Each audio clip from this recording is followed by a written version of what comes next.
Break ను చూసిన ముఖ్యమంత్రి రేవంత్ రెడ్డి ఢిల్లీ పర్యటన ఖరారైంది. ఈ మేరకు సీఎంఓ ప్రకటన విడుదల చేసింది. మరి కాసేపట్లో బేగంపేట ఎయిర్పోర్ట్ నుంచి ప్రత్యేక విమానంలో ఢిల్లీ వెళ్లనున్నారు. రేవంత్ రెడ్డితో పాటు మంత్రి బట్టి విక్రమార్క, దీపదాస్ మున్షి కూడా ఢిల్లీకి వెళ్లనున్నారు. ప్రత్యేక విమానంలో ముగ్గురు కూడా ఢిల్లీకి వెళ్లనున్నారు. ఇక సాయంత్రం పార్టీ పెద్దలతో వరుసగా భేటీ కానున్నారు. ఈ సందర్భంగా కేబినెట్ విస్తరణపై ప్రధానంగా చర్చించనున్నారు. దీంతో పాటు నామినేటెడ్ పోస్టుల భర్తీపైన కూడా చర్చించనున్నట్లు తెలుస్తుంది. కాగా రేవంత్ రెడ్డి పాలనలో కాంగ్రెస్ పార్టీలు కీలక నిర్ణయాలు దిశగా అడుగులు పడుతున్నాయి. పార్టీ హైకమాండ్ అనుమతితోనే ముఖ్య నిర్ణయాలు అమలు జరుగుతుంది. ఈ క్రమంలో భాగంగా మంత్రివర్గ విస్తరణ దిశగా కసరత్తు పూర్తి చేస్తున్నట్లు తెలుస్తుంది.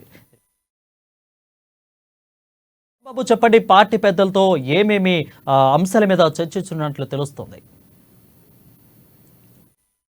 మరి కాసేపట్లో ముఖ్యమంత్రి రేవంత్ రెడ్డి అయితే ఢిల్లీ బయలుదేరి వెళ్ళనున్నారు. ముఖ్యమంత్రి రేవంత్ రెడ్డితో పాటుగా డిప్యూటీ సీఎం బట్టి విక్రమార్క, అదేవిధంగా కాంగ్రెస్ పార్టీ తెలంగాణ వ్యవహారాల ఇన్ఛార్జ్ దీపదాస్ మున్షి కూడా ముగ్గురు కూడా ప్రత్యేక విమానంలో బేగంపేట విమానాశ్రయం నుండి నేరుగా ఢిల్లీకి వెళ్ళున్నారు. అంతకంటే ముందుగానే ఇటు హెచ్ఎండిఏ సమీక్ష సమావేశం కూడా రేవంత్ రెడ్డి అయితే వెళ్ళడం జరిగింది. సమీక్ష సమావేశంలో ప్రధానంగా మూసీ రివర్ డెవలప్మెంట్ సంబంధించినటువంటి దానిపైన సమీక్ష సమావేశం నిర్వహిస్తారు. అక్కడ నుండి నేరుగా బేగంపేట విమానాశ్రయానికి వచ్చి అక్కడ నుండి ప్రత్యేక విమానంలో ఢిల్లీకి అయితే బయలుదేరి వెళ్ళున్నారు.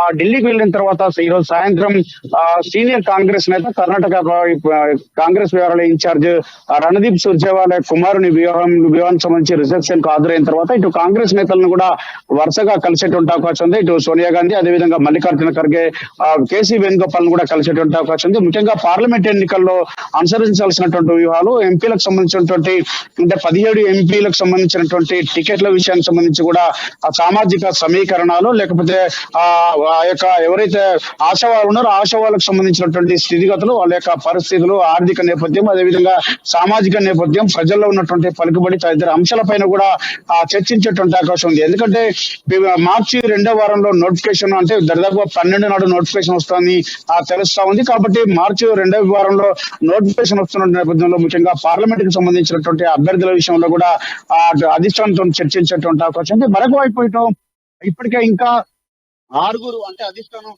ఇప్పటికే మంత్రివర్గ కేబినెట్ సంబంధించినటువంటి విషయంలో కేబినెట్ దృష్టికి ఇప్పటికే తీసుకెళ్లిన నేపథ్యంలో ఈ 6 సంబంధించిన సామాజిక సమీకరణల నేపథ్యంలో వారికి ఎవరెవరికి ఈ యొక్క మంత్రివర్గంలో చోటు కల్పించాలనే దానిపైన ఖాళీగా ఉన్నటువంటి 6 భర్తీ చేసేటువంటి అవకాశం ఉంది. దీంట్లో ఇప్పటికే ఎస్సీకి సంబంధించినటువంటి షెడ్యూల్డ్ కులాలకు సంబంధించినటువంటి విషయాలు కానీ, ఇటు ట్రైబల్ కు సంబంధించినటువంటి ఆ యొక్క శాఖలకు సంబంధించి శాఖలు భర్తీ అయితే చేయలేదు. దానికి సంబంధించి ఇప్పటికే గిరిజన సంక్షేమ శాఖకు సంబంధించి కానీ, లేకపోతే ఎస్సీ సాంఘిక సంక్షేమ శాఖకు సంబంధించినటువంటి కానీ, హోమ్ మినిస్టర్ కూడా ఇంకా వీటి శాఖలకు సంబంధించినటువంటి ఇంకా ఎలాంటి భర్తీ కాలేదు. కాబట్టి వీటికి సంబంధించి కూడా ఈ యొక్క 6 భర్తీ చేసేటువంటి అవకాశం ఉంది. అది పార్లమెంట్ ఎన్నికల ముందు, పార్లమెంట్ ఎన్నికల తర్వాత సందిగ్ధంగా ఉన్నటువంటి నేపథ్యంలో.